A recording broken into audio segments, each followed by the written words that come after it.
तो बिहार में 500 से ज़्यादा लोग जहरीली शराब पीने से तक मर चुके हैं। उनके प्रति आंसू बहाने के बजाय, उनके प्रति दुख प्रकट करने के बजाय माननीय मुख्यमंत्री और डिप्टी सीएम ऐसा विलाप कर रहे हैं अतीक अहमद के मरने पर जैसे लगता है कि उनका कोई सगा रिश्तेदार की मौत हो गई हो। दिग्विजय सिंह ने कहा ओसामा जी और डिप्टी सीएम करें अतीक जी। एक गुंडा, माफिया, आतंक, अत्याचार, अधर्म का प्रतीक गैंगस्टर का अंत होने पर ये बहुत दुखी है। कैसे मारा गया ये महत्वपूर्ण नहीं है, एक आतंक का पर्याय मारा गया, एक गुंडा मारा गया, गैंगस्टर मारा गया, उसके प्रति दुख प्रकट कर रहे हैं और ऐसे विलाप कर रहे हैं जैसे लगता है कि उनका कोई सगा रिश्तेदार की मौत हो गई हो। और मित्रों, कल जो मुख्यमंत्री ने ऐलान किया मुआवजे का, तो बिहार के मुख्यमंत्री को बीजेपी के सामने झुकना पड़ा है, घुटना टेकना पड़ा है। जिस मुख्यमंत्री ने ये कहा था जो पिएगा वो मरेगा, जिस मुख्यमंत्री ने ये कहा कि दारू पीकर मरने वालों का हम और प्रचार करवाएंगे और दारू पीकर मरने वालों को हम कभी मुआवजा नहीं देंगे, दारू पीकर मरने वालों से मेरी कोई सहानुभूति नहीं है। और एक बार उन्होंने 19 दिसंबर 2022 को कहा अवैध शराब से मारे गए लोगों के परिवारों के लिए मुआवजा मांगना उसी तरह है जैसे किसी बम बनाने और उसे लगाने वाले के लिए राहत मांगना। क्या राज्य सरकार उन लोगों को भी भुगतान करेगी जो बम लगाते हैं? ऐसा कभी नहीं होगा। तो मित्रों, जिस मुख्यमंत्री ने कभी आंसू नहीं बहाया, दुख नहीं बहाया, दुख प्रकट नहीं किया, वो मुख्यमंत्री अतीक अहमद के मारे जाने पर और दुख प्रकट कर रहे हैं। मित्रों, कल जो मुख्यमंत्री ने ऐलान किया है उसका पूरा श्रेय भारतीय जनता पार्टी को जाता है। सरकार ने कल ये स्वीकार किया कि अभी तक 199 लोगों की मौत हो चुकी है, जबकि भारतीय जनता पार्टी के अनुसार 500 से ज़्यादा लोगों की मौत जहरीली शराब पीने से हो चुकी है। सरकार का एक हमको डॉक्यूमेंट मिला है जिसमें 2019 और 20 में शून्य मृत्यु की बात कही जा रही कि कोई मौत नहीं हुई है। मित्रों, आपको मालूम है कि Bihar prohibition and excise act 2016, जो बिहार उत्पाद अधिनियम है 2016, उसकी धारा 42 में 4 लाख रुपए के मुआवजा का प्रावधान है।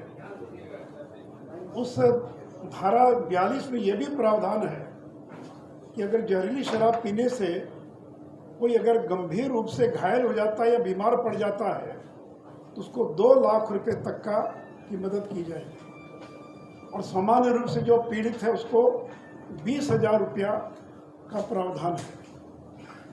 तो मरने पर 4 लाख, आंखों की रोशनी चली गई, गंभीर रूप से घायल हो गए, दिव्यांग हो गए, विकलांग हो गए तो 2 लाख और सामान्य स्थिति में 20,000 रुपये का प्रावधान है।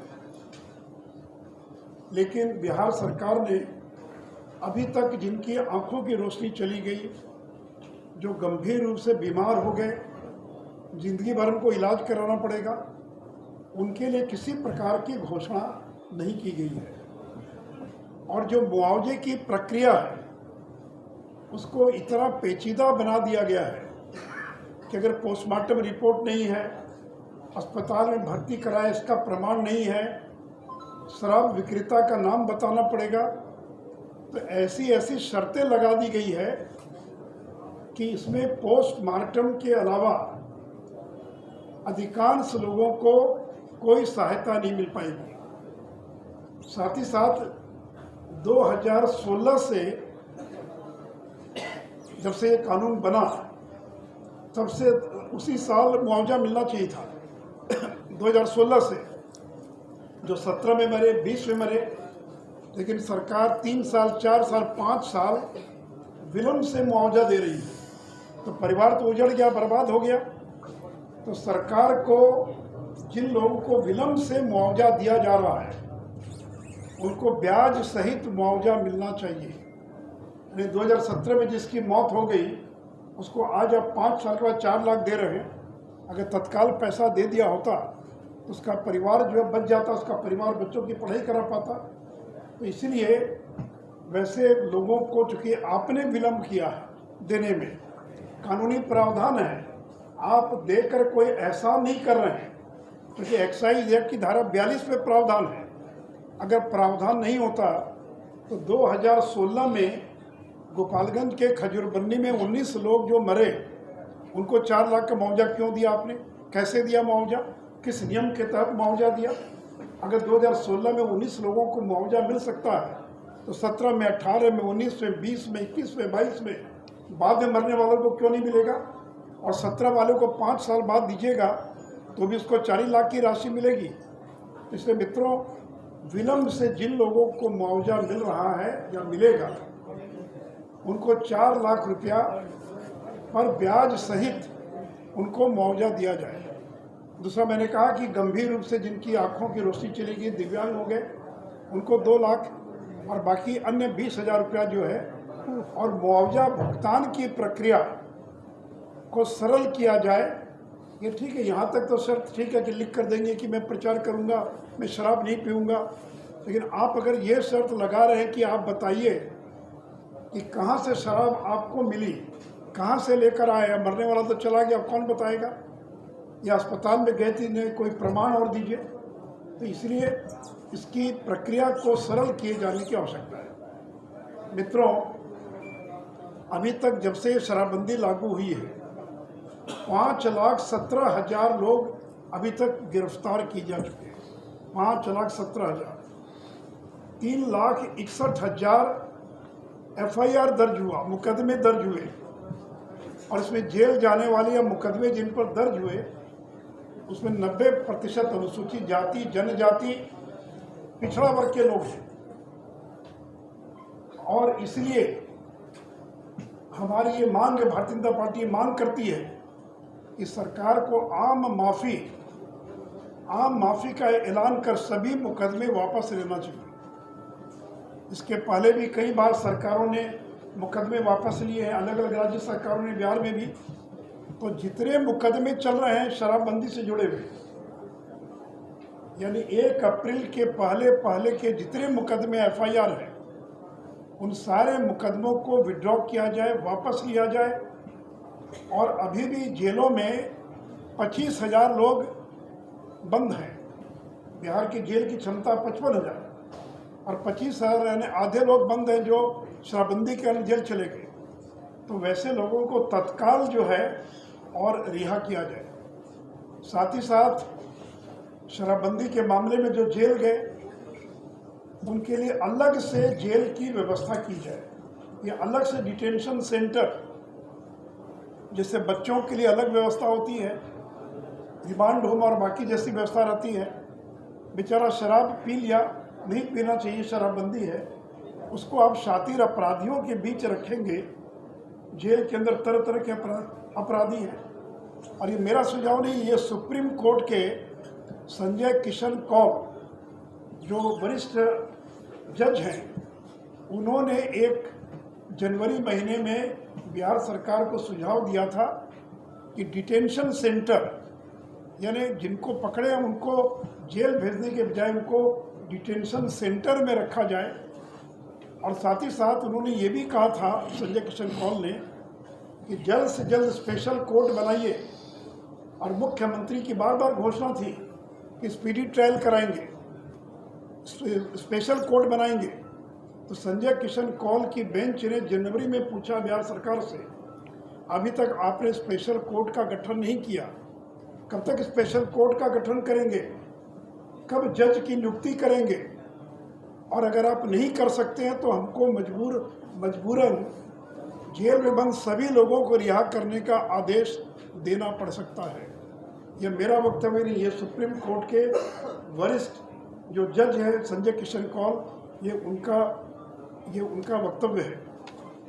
इसलिए मित्रों, आपने मुआवजे की तो घोषणा कर दी, लेकिन जो मुकदमे हैं, अब इतनी बड़ी संख्या में मुकदमे कि कोर्ट कोई दूसरा काम नहीं कर रहा। कोर्ट के पास एक ही काम है।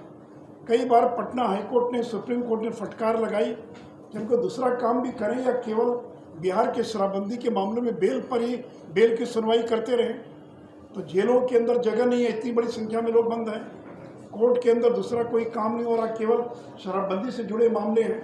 तो अगर आप आम माफ़ी का ऐलान कर देते हैं, मुकदमे वापस ले लेते हैं, तो वैसी स्थिति में जेल में भी जगह हो जाएगी। कोर्ट के ऊपर जो बोझ बना हुआ है वो बोझ भी और कम हो जाएगा। साथ ही साथ सबसे आश्चर्य की बात है कि 6 साल में सरकार के अनुसार 30 घटनाएं घटी जहरीली शराब से। हमारे अनुसार ये संख्या कम से कम भी नहीं तो 60-65 से कम नहीं होगी। लेकिन एक मामले को छोड़कर किसी मामले में किसी माफिया को आज तक सजा नहीं हुई। ये सरकारी रिकॉर्ड बता रहा है। जो पी कर गए जेल, उसमें तो बहुत लोगों को सजा हुई, लेकिन जो तस्करी करने वाले हैं, जो जहरीली शराब बेचने वाले हैं, उसमें केवल एक गोपालगंज की खजरबुन्नी में जो पहली घटना घटी थी, जिसमें 19 लोगों को सरकार ने मुआवजा भी दिया, उस मामले को छोड़कर एक भी मामले में आज तक किसी को सजा नहीं हुई। आधे से ज़्यादा मामले में चार्जशीट फाइल नहीं हुआ, आधे से ज़्यादा मामले में ट्रायल शुरू नहीं हुआ, सजा तो मिलना दूर की बात है। और खजूरबन्नी के जिस मामले में फांसी की सज़ा और आजीवन कारावास की सज़ा मिली थी, उसको भी कोर्ट ने स्टे कर दिया। तो परिणामतः आज के दिन बिहार के अंदर कोई शराब माफिया जिसके कारण जहरीली शराब से मौत जिनके कारण हुई है, उसमें एक भी व्यक्ति को, नीतीश जी आपकी सरकार किसी को दोषी करार नहीं करा पाई, किसी को सजा नहीं दे पाई। आपसे सवाल है कि आप स्पेशल कोर्ट का गठन क्यों नहीं करा पाए, स्पीडी ट्रायल आप क्यों नहीं करा पाए। उसे मित्रों, कुल मिलाकर बिहार में शराबबंदी पूरी तरह से विफल है। फिर नाम मात्र की शराबबंदी है। शराबबंदी की मरी लाश को सरकार अपने कंधे पर ढो रही है। अब नाम मात्र के बिहार में शराबबंदी रह गई है। तो इसलिए मित्रों, नीतीश कुमार की सरकार की जो विफलता है, और ख़ास करके मुआवजे को लेकर बीजेपी जिस प्रकार लगातार आकर हमला कर रही थी, मांग कर रही थी, मुझे खुशी है कि भले आधे अधूरे मन से ही क्यों न हो, उनको घोषणा करनी पड़ी, लेकिन बाकी चीज़ों के लिए भी हम सरकार पर आगे भी लगातार हम दबाव और बनाते रहेंगे। आपने सर अतीक अहमद वाले मामले में कहा कि तेजस्वी यादव ने अतीक जी का और सम्राट चौधरी ने भी अतीक जी का, क्या कहें? मुझे पता नहीं, आंसू तो नहीं ना बहाया उन्होंने। सम्राट चौधरी ने आंसू बहाया क्या कि मर गए, बड़ा गलत हुआ। अरे भाई, एक अपराधी मारा गया, उस अपराधी, और इनके पार्टी में तो शहाबुद्दीन राजवल्लभ यादव, तो ऐसे लोगों की, इनकी तो पार्टी में, महागठबंधन में तो ऐसे लोग हैं जिनको दुखी है, जिनके मारे जान। ठीक है, मारने की पद्धति पर मतभेद हो सकता है, लेकिन राजू पाल का मर्डर हुआ तो आंसू क्यों नहीं बहाया नीतीश जी ने? 100 से ज़्यादा मुकदमे चल रहे, कितनी विधवाएं हो गई, कितने लोगों का कत्ल करा दिया। कभी आपने उस पर तो सहानुभूति नहीं प्रकट की कि बड़ा गलत काम किया, कभी कंडेम तो नहीं किया। लेकिन गुंडा आतंक का पर्याय अपराधी मारा जाता है तो आपको बड़ा दुख होता, बड़ी तकलीफ होती है। इसे लगता है कि कोई आपका सगा रिश्तेदार जो है उसकी मौत हो गई हो।